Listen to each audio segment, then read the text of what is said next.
Imagine a country so rich in resources, yet one day it runs out of money. Factories stop, salaries vanish, and even the army can't be paid. Sounds like a dystopian movie? It's real life, and it has happened more times than you think. But here's the twist. It's not just the government that decides a country's fate. Someone else does. This is called a sovereign default, when a country can't pay its debts. But unlike your credit card, there's no single bankruptcy court for nations. Instead, global banks, investors, and organizations like the IMF quietly control the decision.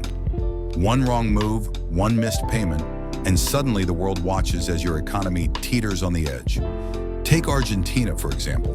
In 2001, it defaulted on $100 billion of debt, the largest in history at the time. People lined up for basic food. But here's the twist. Banks and international creditors weren't just bystanders. They negotiated, demanded changes, and even decided which debts would be paid first. The country's fate was literally being decided in rooms most people will never see. Or Iceland in 2008, a tiny island, suddenly bankrupt because its banks borrowed far more than the country could ever repay. But instead of following the usual rules, Iceland did something almost unthinkable. It let banks fail and forced creditors to take losses. And guess what? Within a few years, Iceland bounced back stronger than ever. So why do countries go bankrupt? It's often a mix of risky borrowing, political instability, or global economic shocks. But here's the most interesting part. Sometimes it's completely avoidable. Countries have printed money, restructured debts, or negotiated bailouts, essentially delaying the collapse. Yet the real question is, who really decides if you survive or fail?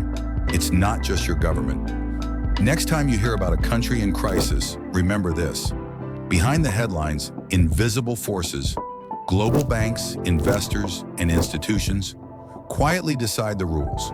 And sometimes a nation's fate hangs on a single meeting or phone call. Countries may look strong on paper, but in the global financial world, even giants can fall.